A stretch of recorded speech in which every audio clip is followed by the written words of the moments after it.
Hi, I'm Rachel, and this is my Try a Story Tag John Updike edition video for July 2023. So every July, in honor of my birthday month, I make a couple of Try a Story Tag videos. The Try a Story Tag video was started by Jen Campbell on her BookTube page a long time ago now, and the premise is just to read short stories and give your thoughts on them. And so what I've been doing for the past several years in this big chunkster is reading 7 short stories per year and giving my thoughts. So I have all of these in my short stories playlist, which I'll leave linked down below. And yeah, without further ado, I will get going and tell you a bit about the next 7 short stories, which in fact encompass the 1980s, which is exciting. That's my birth decade, and I think we go a little bit into the 90s, but we're starting with a 1980s story, a very popular story that was published in the New Yorker by Cynthia Ozick. It's The Shawl. And this is not my first time reading this story. I've read it at least once in school, maybe more than that. It is Holocaust fiction, which I think Ozick felt compelled to write when she heard about Nazis throwing a baby against an electric fence at a concentration camp. And so she imagines 3 women, girls to women, or well, one is a baby, who are doing a march to a camp and then are living in the barracks. And these people are slowly starving to death. And the little baby Magda is subsisting on a shawl because her mother Rosa's milk has dried up. And so Magda is obviously starving, but she's quietly sucking on the shawl that, giving her this like cinnamon flavor. And because she is sucking on the shawl, she's being pretty quiet, which at the moment is keeping her alive, although as they walk, Rosa's debating if she should, try to give the baby up, or if that would just make the Nazis kill them all the faster. And they make it to the barracks, and I mean all of the language, this is like under 2,000 words, and it's just, the language is just so evocative about starvation, physical, mental starvation. And so anyway, they do make it to the barracks, and ultimately the third character steals the shawl because she's, freezing, and that's when Magda does start to cry for her mother, and Rosa goes through the motions of like, if I go to her, I will be killed as well. What do I do? And so she runs to the barracks for the shawl to try to calm Magda down, and that's when a Nazi officer takes the baby and throws the baby against the fence. And just, the language continues to really be very evocative. It's not just, reportage at all.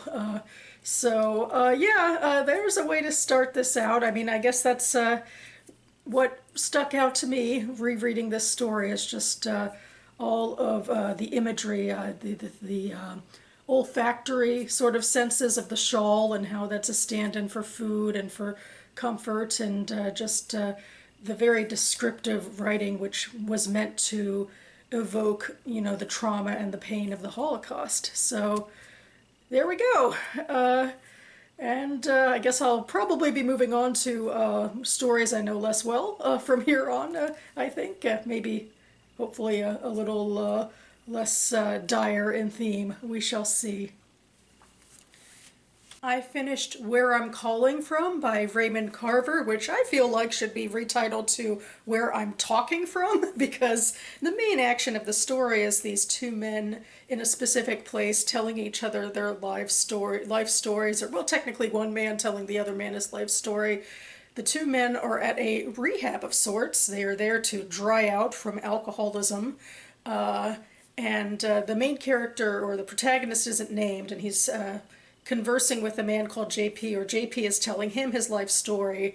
And their major reason for doing this, I think, is like to beat the doldrums. Like, we get some details about other people who are there, and one guy starts seizures, and there's just a lot of, I think anxiety, but also malaise about being there, and like, you know, you just have to stay there and try to heal yourself, as it were.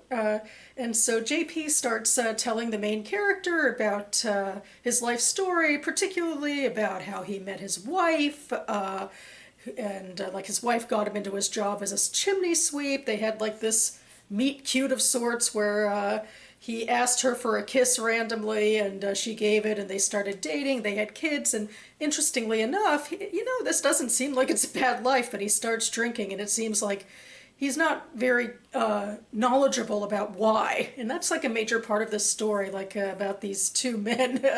It feels like, you know, they don't exactly know why they're doing what they're doing, but things get very volatile with JP and his wife, and he ends up here and he's drinking more and more. And then the main character starts thinking about his own life as he's, you know, just sort of trying to keep with it, I guess, at the program. This is his second time here, and he talks about how he has a wife and a girlfriend, and his wife this time doesn't even know he's here. He's here because I think his girlfriend just got some bad news at the doctor's office, so both of them were drinking to not think about it, and that's when he decided he had to come back here. And now it's like a big thing of, oh, I don't really want to talk to her, but maybe I do, or maybe I want to track down my wife, but, and, you know, hopefully we won't yell at each other. And again, it's like, I don't know, there's that whole lack of introspection in a way, like, you know, I know the story isn't about adultery or anything, but like, why does this man have a wife and a girlfriend? And like, you know, there's no interest in really understanding his own soul as a person. It's just, I think he's just trying to keep his mind off of just sort of being in the malaise of it all. Like, you know, there's you know, a few scant details about his life at being at the rehab center, like, you know, a cake on New Year's that, you know, says, you know, one day at a time and that sort of thing. So I feel like it's about trying to survive the doldrums and hopefully not, like, you know, become like the man who has seizures, you know, to beat this physically or something, because, you know, these are gruff men who don't, you know, have the emotional acuity or anything about trying to understand what's going on in their lives, I think. And, you know, it's the, you know, machismo sometimes, like, you know, we ultimately meet JP's wife, and so the main character decides, you know, going off of the story to ask her randomly for a kiss, which she gives him. I'm like, you know, it's great, she's an object. So, you know, this is, I feel like ultimately, you know, it's interesting writing, but, you know, I don't really like this sort of machismo stories, you know, where it's more about describing things and not really parsing what they mean emotionally or stuff like that. But for something that skimmed the surface, I guess it was good writing. I read Janus by Beattie. This was a pretty short story about a real estate agent named Andrea, and she thinks her secret to success is this craft fair's bowl that she brings in from home and she sets artfully down somewhere in the house that she's showing to her clients. And she has people ask about the bowl, and I guess it's supposed to be one of those things that, you know, it's like a trick of the mind in a way, like the advertising tick of like getting a ditty stuck in your head or something like that. And then, you know, from there you can tell this is a story that's mostly about objects. It's a very passive reportage sort of story. And I think Beattie's trying to posit the point, especially with Janus, who is this sort of two-faced ancient god, trying to posit the point that what Andrea's doing is a little two-faced because she's taking in this object from her own home to sort of, you know, fluff up the homes that she's trying to sell, and it like gets more and more intense. Like now suddenly she's moving everything off of coffee tables except her own bowl. And then we go a little bit into the past about how, you know, her lover found the bowl for her, and then it seemed like ultimately she cared more about the bowl than she cared about him. So yeah, it's one of those things. It's like, okay, I guess it's a little bit about her being two-faced or something, but it's not all that. I don't know. At the end of the day, all I can think about really is the SNL skit Emily Blunt did a few years ago where they're making fun of like art house films, I guess, and she's playing this ornate sink. So I'll leave a link to that down below. I read The Way We Live Now by Susan Sontag, and it is a reference to the effect of the AIDS crisis in the 80s. And it's this stream of consciousness sort of communal story where it's, these long block paragraphs and no, quotation marks, not my fave. And it's a way to describe the friends looking after the unnamed main character who contracts AIDS. And there's just so many layers, literally layered on top of each other, references to what it's like to live in a pandemic, epidemic, I should say, and what it's like to deal with the social realities of where the AIDS research is and where gay acceptance is sort of, and then just general, feelings of anxiety and stress about people dying and how it impacts social groups and friendships and sexual relationships. And it's not a character piece, and I am very much a character reader for the most part. It's very much waves of thoughts about what it is to be alive in this specific moment with this specific epidemic. I think I can excuse it more in a short story. Certainly, it would be too much for me in anything longer than it is. I mean, I really respect the ideas, but overall, I read this and know that I would connect more with a more realist story that focuses on character. But it was something. We are moving on to The Things They Carried by Tim O'Brien, which I'm pretty sure I discussed in college or discussed the idea of this story in college. But anyway, it's kind of similar to the last story I read. It's a big ideas novel, sort of like getting at a social reality with a communal perspective, because the story, which is about a unit of soldiers in Vietnam in the Vietnam War, centers around what they carried with them physically and emotionally. And it still had that stupid thing without the quotation marks, but at least the paragraphs were shorter and it was an easier read in that way, a little less stream of consciousness. But it was a really interesting perspective of going through. Well, he centered a bit around an event where a soldier was killed, and so much of it also centers around, like, it's implicitly about how aimless so much of the war was. Like, I never had a huge sense of what the actual purpose was of what they were doing there. I really feel like that was some big commentary.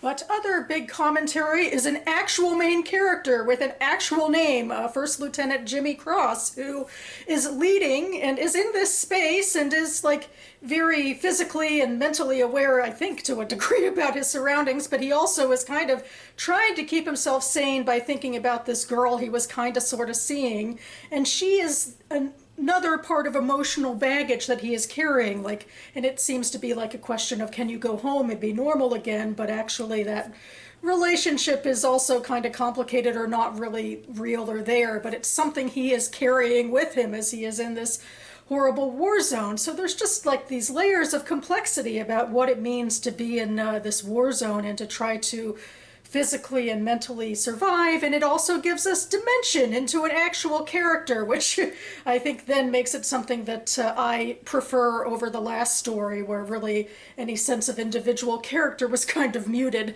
But it kind of is trying to do the same thing, and there's these layers of complexity, and it's also similarly to the last story kind of depressing, because it's about a depressing reality about warfare in this case, and just how horrible and oftentimes aimless it can be. I read Meneseteung by Alice Munro, which I hope I have pronounced correctly. This is largely historical fiction about a character, Almeda Roth, who came with her family from England to Canada in rural Canada, where Munro sets her stories in the mid-1800s, and her family die off, within the next few years, and ultimately she's left alone, and she becomes a poet who mostly writes about the experience of losing them, but this is her in rural Canada, you know, kind of making a way for herself, but she lives in this house that's kind of on the edge between respectable and not respectable property. And she has a neighbor who's this man who started a salt mine in town, and, you know, it's possible that they might be courting, and it's, you know, obvious that, you know, that could make things easier to be co-joined to somebody with a lucrative career like that. And there's a lot of interesting details. She looks at how her female companions talk about marriage, and then there's this incident with a drunken brawl between a married couple behind her house, and a woman is passed out there, and she goes to her possible suitor for help, and he is, you know, all high and mighty about, you know, the base drunken classes and all that. And yeah, there's just a lot going on. Every little section starts with some of her poetry, and she deals with menstruation. I guess it feels a little disjointed in a way, but I was going with it when we were in the past. It's that Munro sets parts of it in the future, like where it's like, oh, well, the town changed this way in 1950, and I'm like, what does that have to do with the story at hand? And then the final section is this first-person narrator saying, well, I looked at her grave and blah, blah, blah, and I'm like, I think it's supposed to mean something, but I don't really know what or care what. What I cared about was, well, actually, to go back to this incident with the drunken woman and how her possible suitor handled it. She then was crampy for menstruation, and she was writing a new sort of poem, and it kind of went into a little bit of the surreal creative space, and that was all really interesting too. And what wasn't really interesting to me was, I don't know, trying to parse things from the future. I mean, I guess some readers like it, but for me, it took me out of the story and what I thought were the strongest parts of looking at what it might be like to be a single woman in frontier 1800s Canada. And the final story in here I'm going to talk about is You're Ugly Too by Lorrie Moore. I've actually wanted to read Lorrie Moore for a while now, although I'm not sure what I think about this story. It's testing some of my own precepts about how I prefer character over plot, because it's one of these things where I don't think it's working for me, even though there's almost no plot. It's all character, but this is a really difficult character. This character, Zoe, who's a history teacher in the Midwest, and she's sarcastic, sardonic, and pretty much unlikable, and it's just, you know, it's difficult to, you know, garner up a lot of sympathy for a character like this and all of these sarcastic impressions, although there are some funny jokes, like she talks about how sort of suburban and uneducated and sort of like a surface level her students are. There's a joke in there about how little they know about the East Coast and Maryland in particular, where the character is from and where I'm from, and the kids in the Midwest, you know, dismiss Maryland as New England. But also the character of Zoe herself seems very disaffected as a teacher anyway, so I don't know how much room leg she has to stand on. There's another thing in here about where it seems like she might have a very serious prognosis, where and the way that it's described as she's getting an ultrasound, which, you know, almost makes it seem like she could be pregnant and it could be the start of life, but instead it looks like they might be looking at a growth, like possibly a tumor. And then there's a joke in there that leads to the title, which is like, you know, asking a doctor for a second, like asking a doctor, I want a second opinion, which usually, you know, what it means is I want to go to another doctor to see what they have to say about this prognosis. But the joke is the doctor comes to you and says, oh, here's a second opinion about you. You're ugly too. And then ultimately Zoe ends up in New York over Halloween with her sister on this really awkwardly horrible first date. And that's about what the story is. And yeah, overall it's just kind of fleeting and didn't leave a lot of impression on me. I mean, technically I think this story was written and even first published in the 80s, but Updike gives the 90s as its publication date. I guess it's one of the places it was published was in 1990, and in my head now it has this sort of disaffected, cynical 1990s stereotypical feel to it.